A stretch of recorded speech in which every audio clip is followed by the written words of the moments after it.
मेला इसीलिए लगाया गया कि इन्हें जो जरूरतमंद लोग हैं, निचले पावदान पे हैं, उन्हें हम सरकार की योजनाओं का प्रचार प्रसार भी करें। उन्हें कोई दिक्कत हो तो उनका सुझाव भी लें और उनकी शिकायत भी दर्ज करें और उसे दूर भी करें।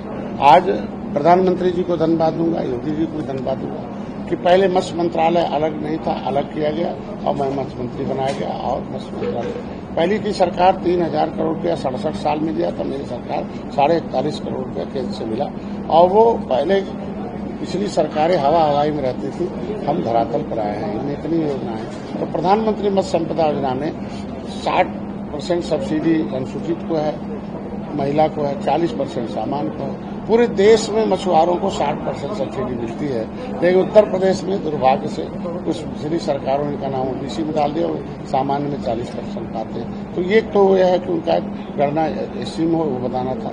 दूसरा, प्रधानमंत्री का एक NFDB है, नेशनल फिशरी डेवलपमेंट बोर्ड है, वहाँ एक रजिस्ट्रेशन हो रहा है, आधार कार्ड और बैंक पासबुक लग रहे हैं कि उनको जो है अब रजिस्टर्ड हो जाएंगे कितने मछुआरे हैं जो काम करना चाहते हैं, तो उसी रजिस्ट्रेशन के हिसाब से उनको हम आवेदन लेंगे, उनको हम अनुदान देंगे, उन्हें आगे बढ़ाने का काम करेंगे। वो भारत सरकार का वो भी हो रहा है। उनके लिए फ्री का बीमा है, केवल आधार कार्ड लगेगा, बीमा करा लेना है, वो टेबल पर है। इनके लिए किसान क्रेडिट कार्ड है केंद्र सरकार से कि अगर अब पहले तो 1.5 लाख 1,60,000 था, अभी 3 लाख हो गया।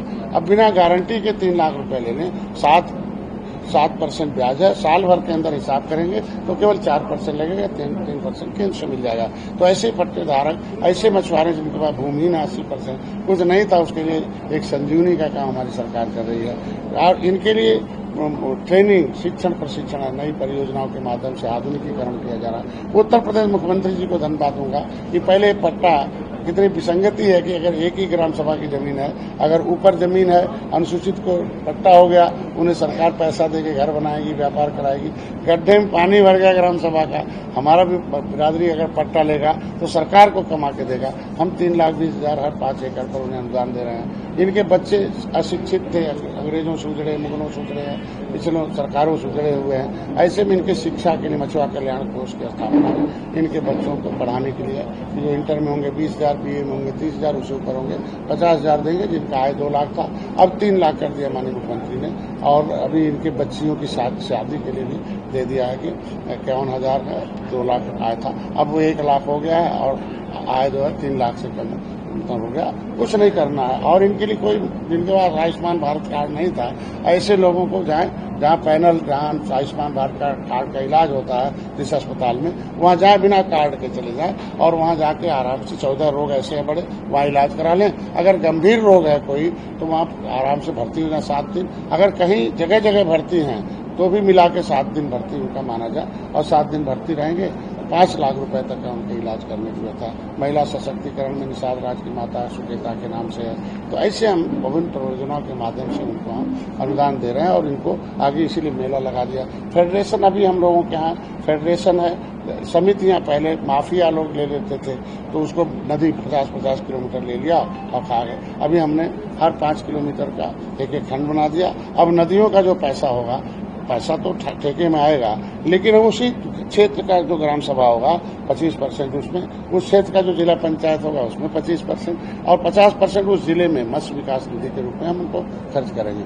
और ये जो ग्राम सभा के तालाब है उसका भी पैसा जो है, अब ग्राम सभा में तो होता था मतलब विकास, लेकिन अब उसकी एक गाइडलाइन बन रही है कि उसका कुछ पैसा उस पोखरे में खर्च हो जिससे कि उसके आय को हम लोग बढ़ा सकते हैं। तो ये सब चीजें हैं, इसलिए हम लोग यहाँ पे आया हुआ। और निगम हमारा है कि अब हम निगम हमारी लगभग 167% का विकास है जब से मैं आया हूँ, उसका मतलब इनका ग्रोथ कराया हूँ। 27% का ग्रोथ हमारे विभाग का है। 1 ट्रिलियन इकोनॉमी में सबसे ऊपर मछुआ संख्या का मत्स्य विभाग है। इसीलिए हम चाहते हैं कि ये मेले के तहत इनको हम लोग एक ही छतरी के नीचे लाएं। और दूसरा, इनकी गिनती अगर SC में हो जाएगी, क्योंकि राष्ट्रपति के नोटिफिकेशन से OBC में नहीं SC में है, राज्यपाल ने नोटिफिकेशन कर दिया नहीं OBC नहीं SC है, तो इनकी गिनती हो जाए तो और राज्यों में इन्हें 60% मिलता है, तो उत्तर प्रदेश में भी 60% इनका अनुदान मिलने लगेगा। ये मुख्य कारण आज के मेला का है। एक स्वास्थ्य वाला जो सवाल है, जो जय निषाद राज न बोले, जो जय निषाद राज का विरोध करे, निषाद हो के उस अपने वंशज का विरोध करे, जो पार्टियां इनका हिस्सा खा रही हैं, इन्हें बर्बाद कर दी, इनका नाम ओबीसी में डाल दी, इनका हिस्सा खा लिया, इनको कहीं का नहीं रखा, देश को आजाद कर, जो हिस्सा खाने वाली पार्टियां हैं उन्हें का झंडा उठाएंगे, उनको नारा लगाएं, और जो इनका हिस्सा दिलाने वाला उसका विरोध करेंगे तो उनको क्या कहा जाएगा। एक जो है एक कसाई मतलब एक किसी एक जानवर को किल करता है, और जो समाज को ही किल कर रहा हो तो इसलिए उससे मतलब उसका है कि जो समाज की विकासमुख धारा में आने से रोक लगा है और अपने वंशावली का नारा लगाने से रोक रहा, झंडा उठाने से रोक रहा, ऐसे लोगों के लिए बताया गया। स्वास्थ्य बीमा वाले में एक सवाल था कि उनके पास आयुष्मान कार्ड नहीं है तो अस्पताल कैसे मानेंगे कि इन्हें एडमिट करना है? सभी अस्पतालों में एक शासनादेश जारी हो चुका है। एक मत्स्य, आप मोबाइल में उत्तर प्रदेश मत्स्य विभाग चिकित्सा सहायता टाइप करेंगे तो उसमें सारे नियम कानून आ जाएंगे और पैनल जो अस्पताल उसमें भर्ती हो जाएंगे और वो अपना डॉक्टर क्या क्या मुहर मरे दवाई है वो आराम से उतना आ जाएगा। उसी में आप मत्स्य विभाग शिक्षा सहायता है वो फार्म भर देंगे, मत्स्य विभाग वैवाहिक सहायता है उसको भर देंगे, आपको ऐप से ही हो जाएगा, उसमें ज्यादा दौड़ नहीं।